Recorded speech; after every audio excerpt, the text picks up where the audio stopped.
Ya, silahkan mendengarkan rekaman suara ini dan juga sambil melihat salindia dari PowerPoint saya. Saya akan menjelaskan dari salindia pertama atau slide pertama sampai dengan salindia yang terakhir. Disesuaikan dengan salindianya ya. Pertama, ejaan bahasa Indonesia. Untuk apa ada ejaan bahasa Indonesia? Untuk apa? Ya, untuk menunjang pembakuan tata bahasa Indonesia yang kaitannya dengan kosakata, peristilahan, kemudian juga penggunaan tanda baca. Nah, jadi yang diatur dalam PUEB itu ada 4 unsur, yaitu yang pertama pemakaian huruf, kemudian yang kedua penulisan kata, yang ketiga pemakaian tanda baca, yang keempat penulisan unsur serapan. Hanya yang kita bahas hari ini sampai di urutan yang ketiga. Penulisan unsur serapan kita tidak bahas karena 3 unsur yang ada di atasnya itu sudah banyak sekali. Jadi fungsi ejaan bahasa Indonesia secara khusus itu apa? Nah, kalau secara umum itu agar ada penyeragaman. Coba bayangkan kalau tidak ada EBI, nah maka itu semua orang menulis berdasarkan kesukaannya sendiri-sendiri. Saya mau menulis nama saya pakai huruf kecil. Saya tidak mau menulis tanda baca titik kalau kalimat selesai. Nah, itu kan kalau tidak ada penyeragaman bagaimana? Maka ada penyeragaman yaitu ejaan bahasa Indonesia. Secara khususnya, ejaan bahasa Indonesia itu untuk landasan pembakuan tata bahasa. Jadi, kalau ada orang bertanya, secara baku ejaan bahasa Indonesia itu seperti apa? Nah, kita punya pedomannya yaitu PUEB. Kemudian juga punya landasan pembakuan kosakata dan peristilahan. Juga untuk menyaring dari masuknya unsur-unsur bahasa lain dari segi kosakata ataupun istilah ke dalam bahasa Indonesia. Seperti pada unsur yang keempat dalam PUEB itu kan ada unsur penulisan serapan. Nah, kalau misalnya diambil dari bahasa Inggris, C itu misalnya dalam komputer itu bunyinya dalam bahasa Indonesia kemudian diubah menjadi huruf K. Nah, itu ada dalam PUEB. Itulah yang dinamakan alat penyaring atau filter pembakuan bagaimana menulis unsur serapan dan kemudian dibakukan ke dalam bahasa Indonesia. Salindia kedua yaitu EPI ini berdasarkan Peraturan Pemerintah Pendidikan dan Kebudayaan Nomor 50 Tahun 2015 diresmikan pada tanggal 26 November 2015 oleh Mendikbud. Nah, sebelumnya kita menggunakan EYD, ejaan yang disempurnakan. Kalau pertanyaannya, untuk apa EYD? Ada penggantinya yaitu EPI. Karena ada penyempurnaan. Mengapa ada penyempurnaan? Nah, berarti ada kaidah-kaidah yang belum lengkap, yang belum sempurna, yang dituliskan di dalam EYD. Nah, misalnya waktu dulu itu belum ada diftong E, yaitu pembunyian secara sekaligus dua huruf vokal yang berurutan. Padahal ada kosakata-kosakata dalam bahasa Indonesia yang bunyinya E dibaca diftong, survei, geyser. Nah, itu kok tidak ada dalam EYD. Nah, itu kan berarti belum sempurna. Maka disempurnakan dalam EBI. Itu salah satu contohnya. Jadi, mengikuti perkembangan zaman atau mengikuti kaidah-kaidah yang belum sempurna, yang belum lengkap, yang belum ada dalam kaidah sebelumnya, maka ditambahkan di kaidah sesudahnya. Salindia yang ketiga, pedoman umum ejaan di Indonesia. Tahap-tahapnya apa saja? PUEB di Indonesia itu apa saja? Yang pertama, ejaan Van Ophuijsen pada tahun 1901. Tidak saya jelaskan secara rinci, saya berikan saja contohnya. Pada saat itu penulisan ejaannya bagaimana? Kalau menulis rakyat, nah huruf K-nya itu tidak di huruf K, tapi pakai huruf pakai tanda ain, tidak ada huruf K tapi tanda ain, rakyat. Kemudian cinta, nah cinta itu dulu ditulis cinta, ejaan C itu TJ. Kemudian misalnya bunyi huruf U, misalnya dalam kata mujur itu dulu ditulisnya moejoer. DJ itu untuk bunyi J. Kemudian ejaan Suwandi tahun 1947, OE menjadi U. Yang dulunya OE itu sekarang sudah U di ejaan Suwandi. Kemudian Ain menjadi K. Yang tadinya rakyat pakai tanda Ain, kemudian menjadi rakyat pakai huruf K. Kemudian penggunaan kata ulang itu tidak pakai tanda strip seperti saat ini. Bermain strip main, bermain-main. Nah, dulu kalau ada tanda ulang, kata ulang itu pakai huruf 2 seperti kalau kita chat saat ini ya, bermain 2. Nah, berarti dibacanya bermain-main. Kemudian ada tanda trema. Tanda trema itu maksudnya apa? Kalau ada dua huruf vokal yang berurutan tapi cara membacanya tidak dibaca seperti diftong, cara membacanya ada jeda di antaranya.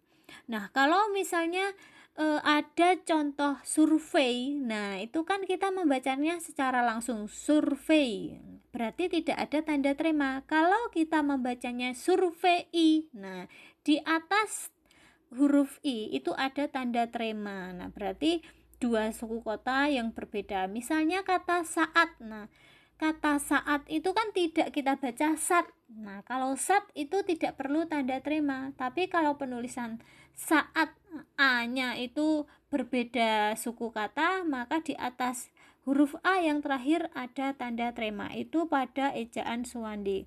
Kemudian pada ejaan pembaruan tahun 1956, misalnya menyanyi, huruf NC, NY itu menjadi menyanyi, ada N di atasnya itu ada tandanya khusus. Kemudian misalnya gabungan kosakata NG mengalah misalnya menjadi menalah tapi N-nya itu ada ekornya, jadi ada huruf-huruf khususnya. Kemudian di era pembaruan TJ sudah menjadi C, yang tadinya tercinta menjadi C. Kemudian di ejaan Melindo tahun 1961, cowboy yang harusnya ditulis OI, cowboy, ditulis cowboy pakai Y. Selanjutnya ejaan LBK tahun 1967 sudah disahkan huruf Z, Y, dan F. Selanjutnya lagi ejaan yang disempurnakan itu sudah dari tahun 1972 dan juga sudah mengalami beberapa pembaruan. Nah, itu juga seperti yang kita temui EYD yang kemarin. Nah, kemudian apa bedanya EYD dengan EBI yang diresmikan tahun 2015? Nah, seperti yang tadi sudah dibahas, ada penambahan huruf diftong EI seperti dalam kata survei, geyser. Kemudian pengaturan nama julukan yang menggunakan huruf kapital. Nah, misalnya kita memberi nama khusus pada teman kita, si manis. Nah, S-nya itu besar, M-nya besar, walaupun bukan nama aslinya, hanya nama julukan. Kemudian penggunaan huruf tebal. Dalam EYD ada 3 fungsi huruf tebal, yaitu untuk menuliskan judul buku. Judul buku harus tebal. Judul bab harus tebal. Kemudian untuk mengkhususkan kata. Kemudian untuk menulis lema atau sublema dalam kamus. Lema atau sublema itu maksudnya apa? Kata-kata yang kita cari dalam kamus itu namanya lema atau sublema, yang di bawahnya kata turunannya dari kata dasarnya. Nah, dalam EPI fungsi ketiga ini dihapus. Jadi penulisan lema atau sublema yang dicetak tebal dalam kamus ini sudah tidak ada lagi dalam kaidah EPI, sudah dihapus. Salindia yang keempat, jadi yang seperti sudah saya katakan tadi, PUEPI itu ada 4 kaidah. Yang pertama, pemakaian huruf. Nah, dalam kaidah pemakaian huruf itu di dalamnya mengatur hal apa saja.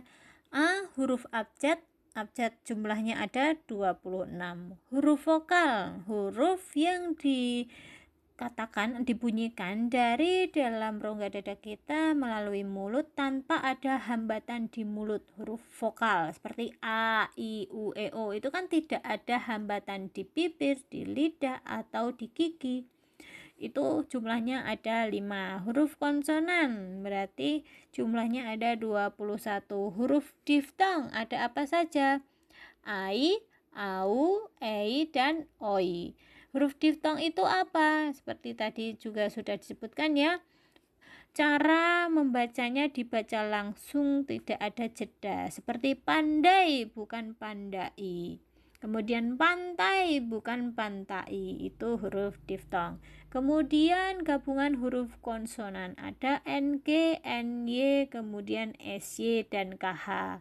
NG minggu, SY syarat, KH ikhlas, kemudian NY menyanyi misalnya. Kemudian huruf kapital miring dan tebal. Salindia kelima, pemakaian huruf kapital. Huruf kapital digunakan di awal kalimat.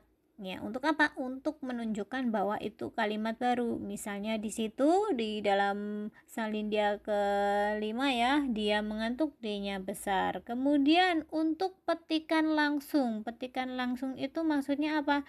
Dalam kalimat langsung. Adik bertanya, kapan kita pulang? Nah, setelah tanda petik K-nya besar. Kemudian untuk ungkapan nama Tuhan, agama, dan kitab, misalnya Allah, Islam, yang Maha Kuasa. Nah, kemudian yang perlu diperhatikan atas kuasanya, nya itu kan N-nya besar, kemudian ditandai dengan huruf strip. Mengapa ada stripnya? Ya karena ada huruf kapital di tengah-tengah kata, itu kan berarti harus dipisahkan dengan tanda strip. Yang Maha Kuasa disambung karena kuasa itu kata dasar, harus disambung dengan kata Maha. Kalau yang Maha Pemberi, yang spasi Maha spasi Pemberi. Pemberi mengapa tidak disambung dengan Maha? Karena pemberi itu sudah mengandung unsur imbuhan, maka dipisah. Kemudian untuk gelar kehormatan yang disertai nama, perlu diperhatikan harus disertai nama ya. Sultan Hasanuddin, nah itu kan ada namanya Hasanuddin. Nah, jadi kalau hanya sultan, misalnya kerajaan ini memiliki 4 sultan, S-nya kecil karena tidak disertai dengan nama. Kemudian unsur jabatan juga harus disertai nama. Wakil Presiden Adam Malik, W-nya besar, P-nya besar, A-nya besar, M-nya besar karena disertai dengan nama. Kalau misalnya konferensi ini dihadiri oleh 10 wakil presiden, nah W-nya kecil, P-nya kecil karena tidak sertai dengan nama. Kemudian untuk unsur pertama, nama orang termasuk julukan, kecuali bin dan binti ya.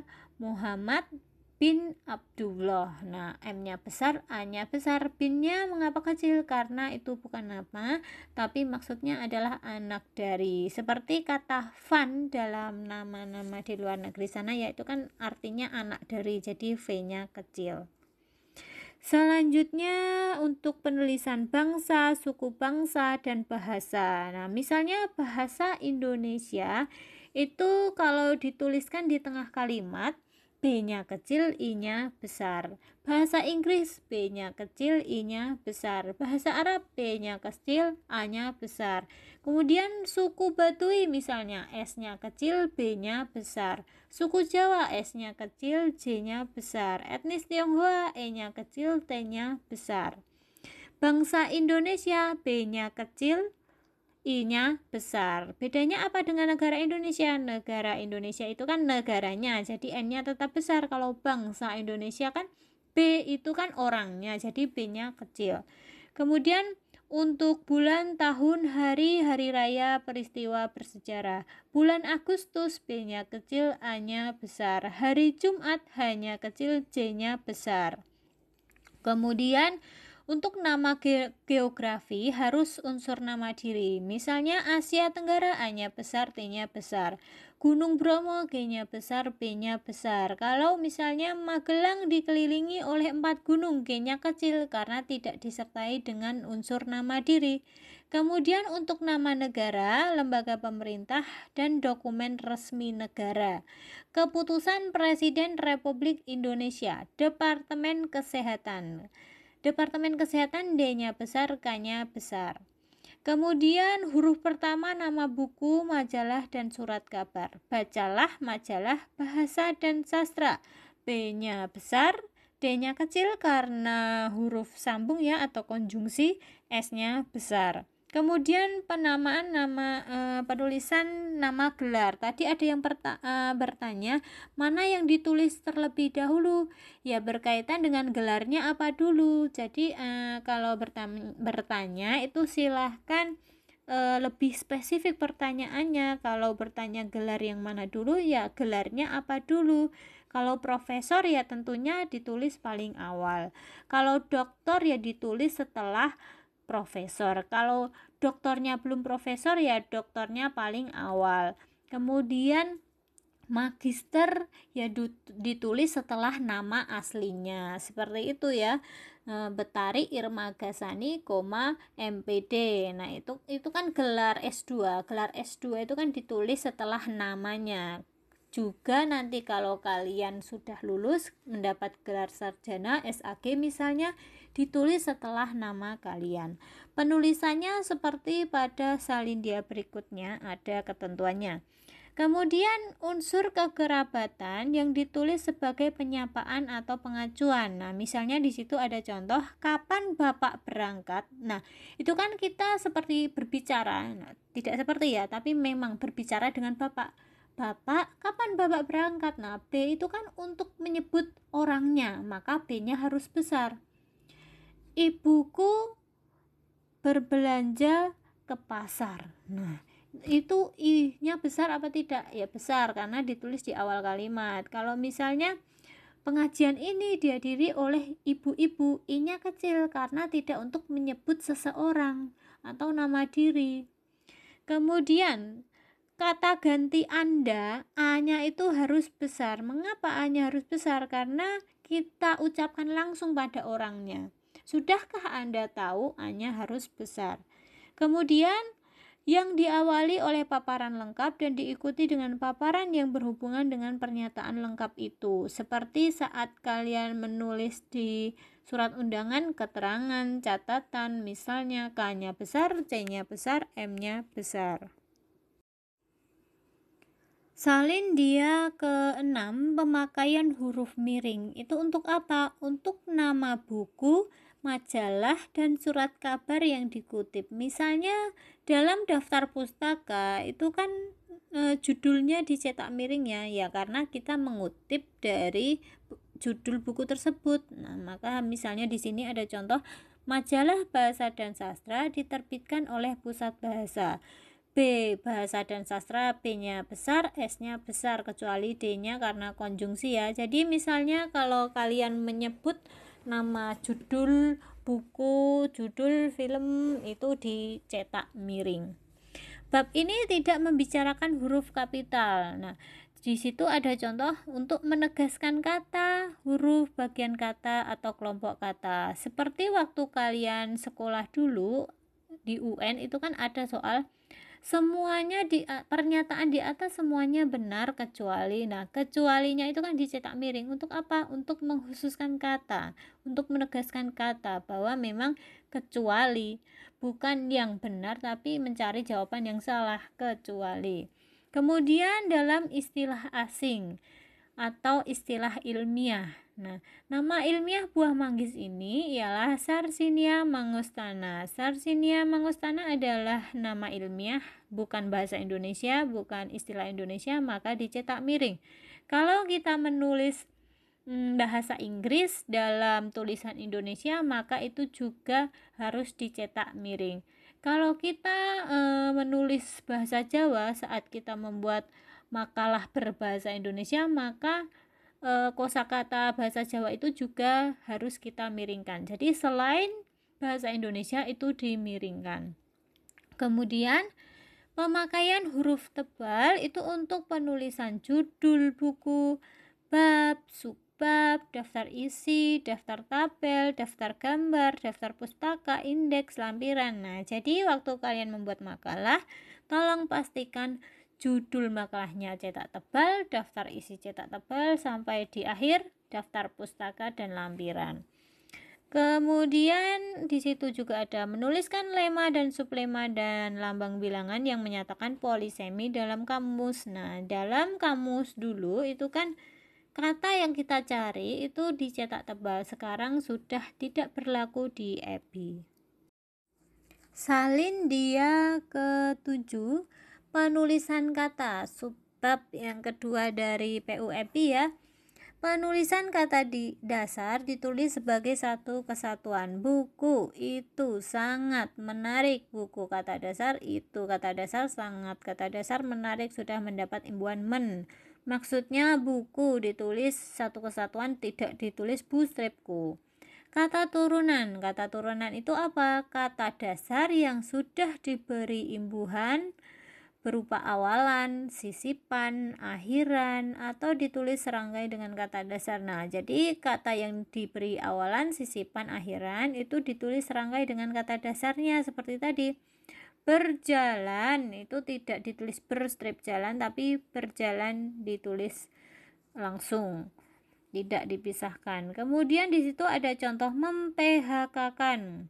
Mengapa PHK itu dipisahkan tanda strip? Nah, karena PHK ini menggunakan huruf kapital yang mana itu singkatan pemutusan hubungan kerja, maka harus dipisahkan dengan tanda pisah. Di upgrade, mengapa ada tanda stripnya? Karena ada istilah upgrade yang harus dicetak miring, maka harus diberi tanda strip. Kemudian bentuk ulang ditulis untuk menggunakan tanda hubung di setiap unsurnya. Anak strip anak, gunung strip gunung, surat-surat kabar, kekanak-kanakan, orang-orang besar, gedung-gedung tinggi. Nah, tadi juga ada yang bertanya, bagaimana penulisan kata ulang dalam judul? Kata ulang dalam judul itu ditulis semuanya dalam huruf kapital. Misalnya buku-buku murah, B-nya semuanya buku-buku murah, B-nya semuanya besar, M-nya juga besar. Salin dia ke-8, gabungan kata. Unsur-unsur gabungan kata yang lazim disebut kata majemuk, ditulis terpisah. Jadi gabungan kata itu lazimnya ditulis terpisah, seperti kambing hitam, meja makan, meja belajar, kereta api, dan kerjasama. Gabungan kata yang sudah padu benar ditulis serangkai. Jadi kalau mau mencari apakah kata majemuk itu ditulis sambung atau dipisah, silahkan cek KBBI 5. Seperti kacamata itu sudah lazim digabung, maka digabung. Sapu tangan, dharma wisata, pasca sarjana, daripada, peribahasa. Nah, misalnya pasca sarjana, pasca itu unsur terikat. Mengapa disebut terikat? Karena kata pasca itu tidak bisa berdiri sendiri. Pasti ada yang menempel dengan kata pasca itu, pasti ada yang mengikuti, maka harus disambung. Seperti non muslim, non itu tidak mungkin berdiri sendiri, pasti ada unsur yang mengikuti. Ya seperti tadi non muslim itu disambung. Kemudian suku kata, pemenggalan dengan awalan, akhiran, atau partikel dilakukan di antara bentuk imbuhan dan kata dasar tersebut. Strip jalan, strip bantu, makan strip an, pergi strip lah, dan seterusnya. Salin dia ke-9, kata depan di, ke, dan dari ditulis dipisah, yaitu seperti yang sering kita bahas di pertemuan sebelumnya ya. Orang-orang itu masih belum bisa membedakan bagaimana menulis di yang disambung atau di yang dipisah. Mudah saja, apakah kata tersebut bisa diubah menjadi bentuk me. Seperti diketahui berarti bisa diubah menjadi mengetahui. Berarti D-nya itu dipisah apa disambung? Berarti disambung. Di antara, apakah bisa diubah menjadi mengantara? Tidak bisa, maka di antara itu dipisah. Kemudian penulisan kepada itu tetap disambung karena sudah lazim. Daripada itu juga disambung karena sudah lazim. Kemari ditulis sambung, keluar ditulis sambung karena keluar itu antonim dari masuk. Keluar itu ditulis dua cara, keluar ke spasi luar atau keluar tanpa spasi. Bedanya apa? Apakah keluar itu maksudnya antonim dari di luar? Nah, itu kalau antonim dari di dalam, nah ke dalam. Nah, jadi kalau antonim dari ke dalam berarti ke-nya spasi luar. Kalau keluar antonim dari masuk ditulis sambung. Partikel lah, kah, tah, per, pun ditulis serangkai dengan kata yang mendahului. Partikel lah, kah, tah itu harus disambung dengan kata yang mendahului, seperti bacalah, apakah, apatah. Nah, kalau per itu ditulis terpisah, kecuali yang berkaitan dengan pecahan, seperti 1/1 itu semuanya ditulis terpisah karena artinya 1/1. Per meter, setiap meter. Nah, setiap meter maka per meter itu harus ditulis terpisah. Kalau per 1 Januari, mulai 1 Januari berarti pernya dipisah. Per yang disambung itu hanya untuk pecahan, seperti contohnya 5/9. 5 bagi 9, maka per 9-nya itu harus disambung. Kemudian kata pun. Kata pun itu harus dipisah, kecuali yang sudah lazim. Malam pun, pun disitu kan artinya malam juga. Malam pun ia tetap bekerja, malam juga ia tetap bekerja. Punnya dipisah. Kemudian meskipun itu disambung karena sudah lazim. Selanjutnya H, singkatan dan akronim. Singkatan nama orang, gelar, sapaan atau pangkat diikuti tanda titik. Nah, jadi bedakan antara singkatan dan akronim. Bedanya singkatan dan akronim itu apa? Kalau singkatan itu dieja satu per satu. Seperti kita mengucapkan IAIN. Itu kan dieja satu per satu, IAIN, bukan IAIN. Nah, kalau kita membacanya IAIN berarti itu singkatan. Kalau kita membacanya IAIN itu akronim karena dibaca seperti sebuah kata. Misalnya Stein. Nah, Stein itu kan dibaca seperti sebuah kata, maka itu namanya akronim. Kalau kita mengucapkan STAIN, nah itu singkatan. Itulah bedanya singkatan dan akronim. Nah, kemudian singkatan dan akronim itu kadang semuanya pakai huruf kapital atau hanya huruf awalnya yang huruf kapital atau tidak ada yang huruf kapital. Cara membedakannya bagaimana? Nah, kalau singkatannya itu diambil dari masing-masing huruf pertama seperti DPR, Dewan Perwakilan Rakyat. DPR-nya itu kan diambil dari huruf pertama masing-masing kata, maka itu semuanya huruf besar. Berbeda dengan Kemenak. Kemenak akronim dari Kementerian Agama. Berarti kan diambil kemennya dan aknya. Itu kan bukan huruf pertama saja yang diambil, maka k-nya yang besar. Kemudian ada istilah tilang, bukti pelanggaran. T-nya besar apa kecil? Kecil karena itu bukan nama lembaga, T-nya kecil.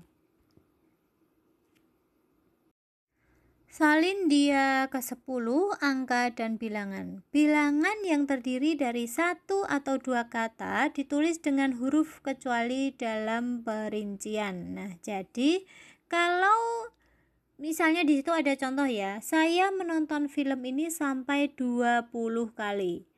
Angka 20 itu ditulis berapa kata? 20, dua kata. Nah, berarti kalau ditulis dua kata itu ya ditulis dalam huruf saja, bukan dalam angka.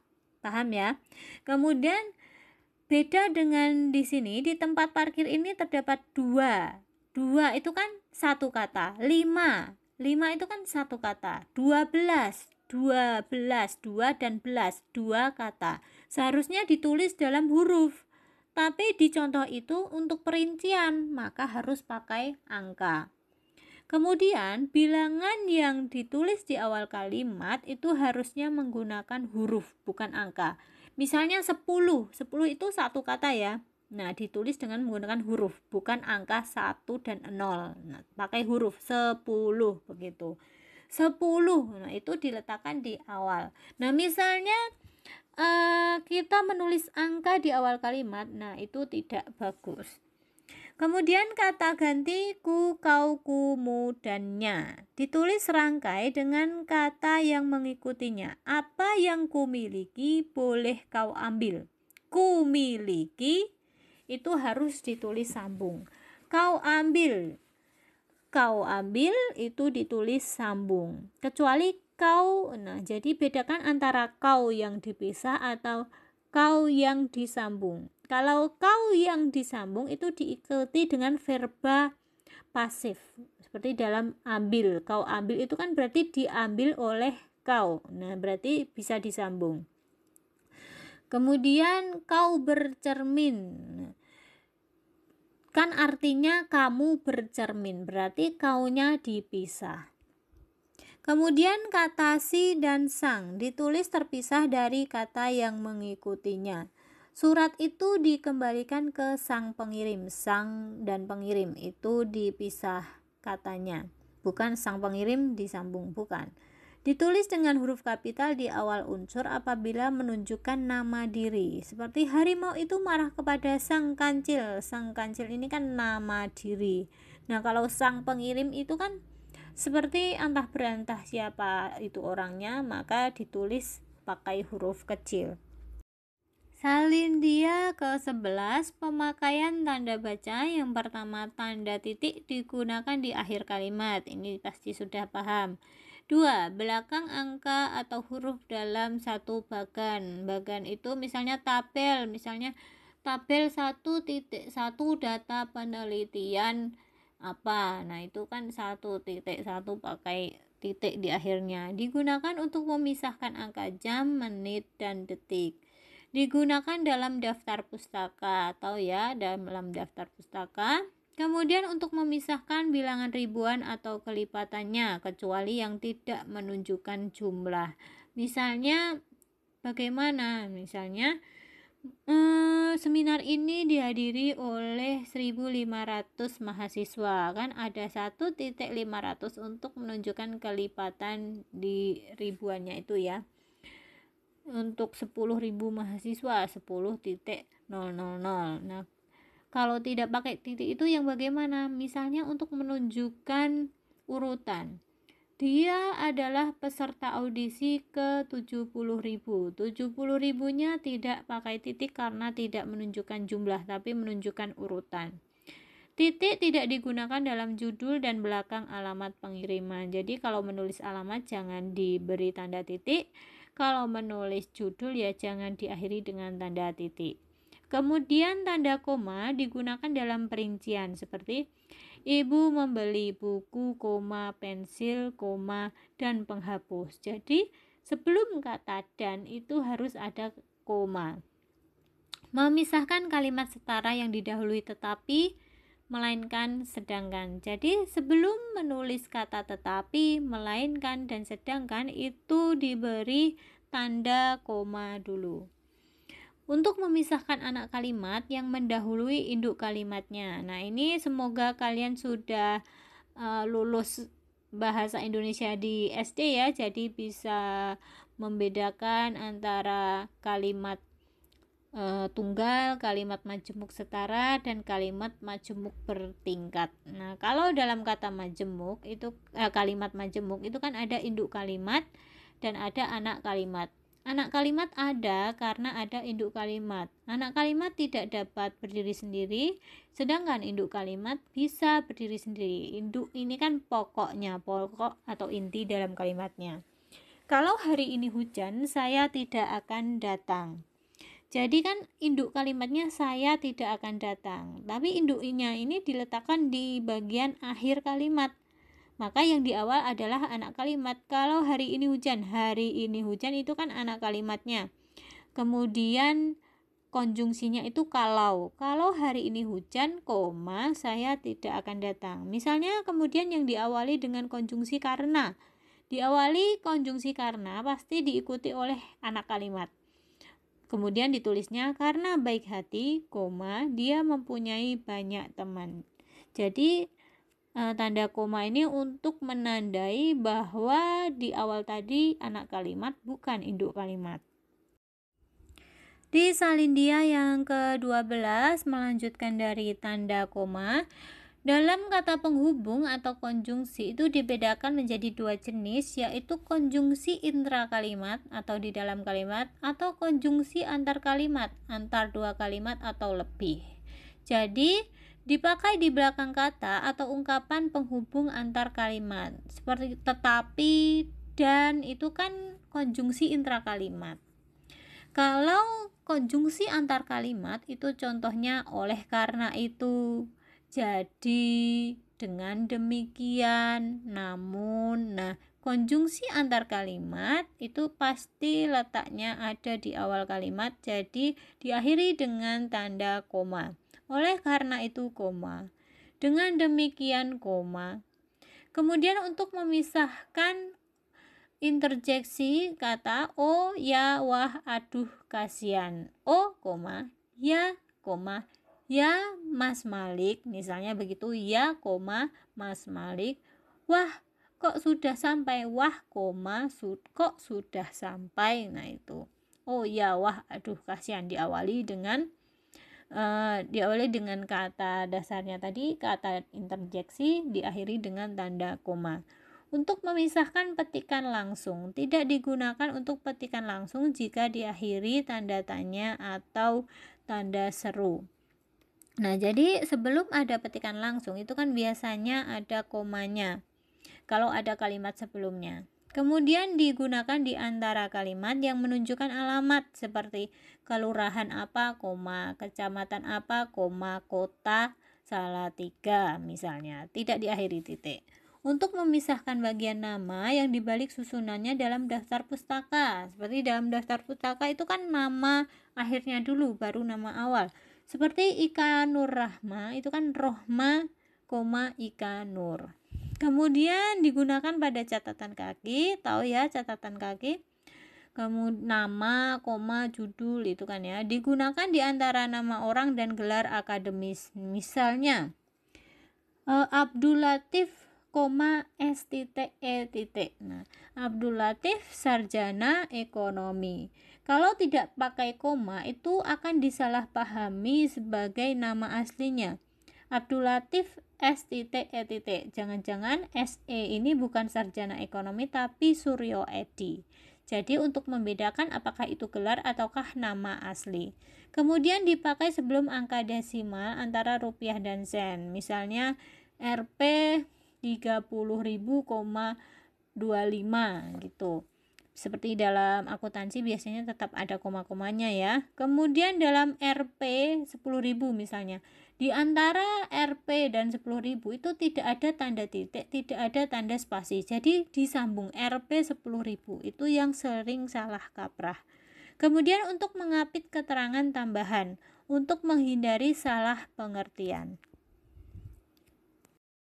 Melanjutkan salindia 12 tanda titik koma, pengganti kata penghubung untuk memisahkan kalimat setara pada kalimat majemuk. Jadi kalimat majemuk itu kan artinya kalimat yang digabung, lebih dari satu, digabung jadi satu. Dan tingkatannya setara, tidak ada induk kalimat, tidak ada anak kalimat, tapi setara.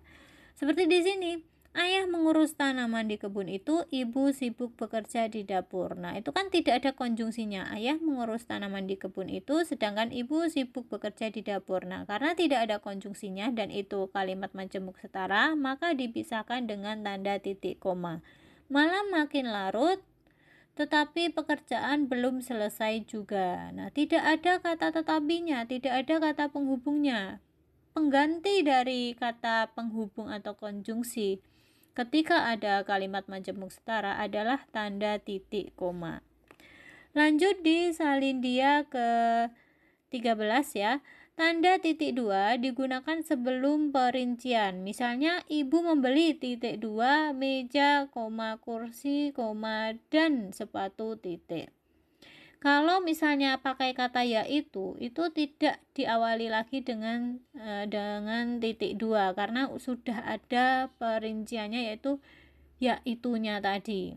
Misalnya, nah itu juga tidak diakhiri tanda titik 2 karena sudah ada kata misalnya. Kemudian digunakan sesudah kata yang memerlukan pemberian. Misalnya pemberian itu yang bagaimana contohnya? Nama titik 2 Abdul Latif, kelas titik 2 IATB, alamat titik 2 di mana, itu yang namanya pemberian. Digunakan pada teks drama. Dalam dialog-dialog teks drama itu kan diberi pemisahan antara nama dan dialognya dengan tanda titik 2. Digunakan pada daftar pustaka di antara kota penerbit dan nama penerbit. Tanda hubung itu tanda strip 1 ya, dalam kata anak-anak, tanda ulang se-Indonesia, se-strip I-nya besar karena itu ada tanda strip. Di smash itu istilah Inggris, maka harus ada tanda strip untuk menghubungkan imbuhan dalam bahasa Indonesia dan kata dalam bahasa Inggris.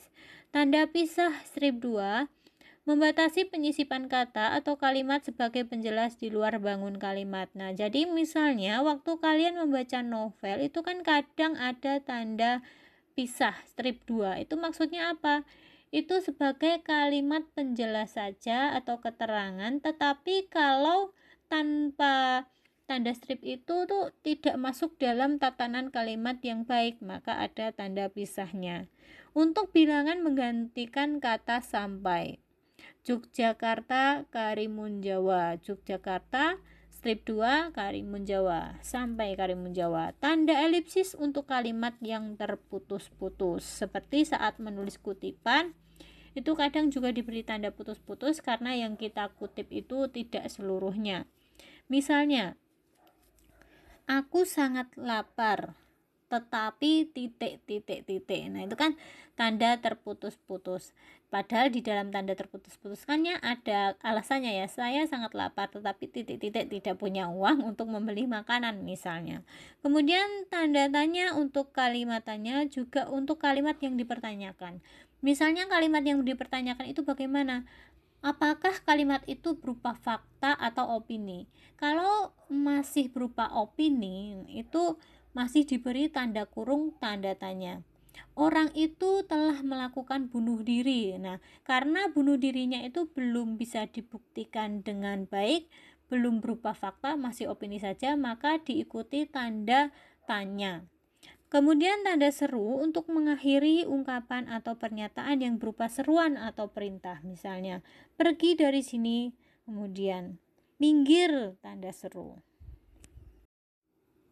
Salindia ke-14, tanda kurung untuk keterangan ya. Misalnya wakil presiden, siapa namanya, baru koma lagi. Presiden Indonesia, Joko Widodo, siapa. Itu kalau pakai tanda koma. Kalau tanda kurung bisa juga Presiden Indonesia dalam kurung Joko Widodo. Untuk kata yang bisa dihilangkan, misalnya saat ini kan ada judul-judul yang diberi tanda kurung ya, misalnya judul film atau judul novel. Antara aku, kemudian tanda kurung kau dan dia. Padahal bisa saja dibaca antara aku dan dia, tapi kok ada diselipkan kata kau dalam kurung. Nah, berarti kau ini sebenarnya bisa dihilangkan. Mengapa kok diberi tanda kurung? Nah, berarti itu kan teka-teki dalam film itu. Mengapa kok kau ini bisa dihilangkan? Nah, kemudian untuk mengapit angka dalam rincian. Kemudian tanda kurung siku untuk koreksi dari orang lain. Nah, misalnya kita mengutip dari suatu buku, ada salah ketik, membaca kok diketik memaca. Nah, kita beri koreksi dengan tanda kurung siku, B. Membaca. Penjelas dalam kurung. Nah, misalnya kalau kita ingin memberi tanda kurung lagi pada kata atau frasa yang sudah ada tanda kurungnya. Sudah kita beri tanda kurung, di dalam kurung itu mau kita beri tanda kurung lagi. Nah, maka kita pakai kurung siku. Kemudian L, tanda petik untuk petikan langsung, judul syair, karangan, dan bab buku, istilah yang mempunyai arti khusus. Nah, misalnya, apakah kamu punya bantal? Nah, kemudian kalau bantal itu diberi tanda petik, itu kan punya arti khusus. Nah, bantalnya ini memang secara lugas bantal ya, bantal yang kita gunakan untuk tidur, apa bantal yang lain dalam arti kias. Nah, itu kalau diberi tanda petik itu kan ada makna khusus yang ada di dalamnya. Kemudian tanda petik tunggal untuk mengapit petikan yang terdapat dalam petikan yang lain. Nah, kalau misalnya kita sudah menulis kalimat dalam tanda petik 2, tapi di dalam tanda petik 2 itu kita harus memberi tanda petik lagi, maka gunakan petik 1. Kemudian untuk penjelasan makna kata asing. Misalnya ada kalimat seperti ini. Download dalam bahasa Inggris diartikan unduh dalam bahasa Indonesia. Nah, maka unduhnya itu kita beri petik tunggal. Penjelasan dari makna kata download tadi. Kemudian tanda garis miring untuk penulisan jeda dalam nomor surat dan nomor alamat. Itu bisa kalian lihat di surat-surat itu ada tanda garis miring ya. Kemudian untuk menggantikan kata atau tiap. Yang terakhir, tanda penyingkat atau apostrof untuk penghilangan bagian kata. Misalnya telah. Nah, kamu telah pergi. Kamu tanda apostrof lah pergi.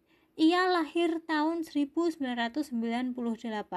Ia lahir tahun petik 98. Berarti untuk menandai penghilangan bagian kata atau angka.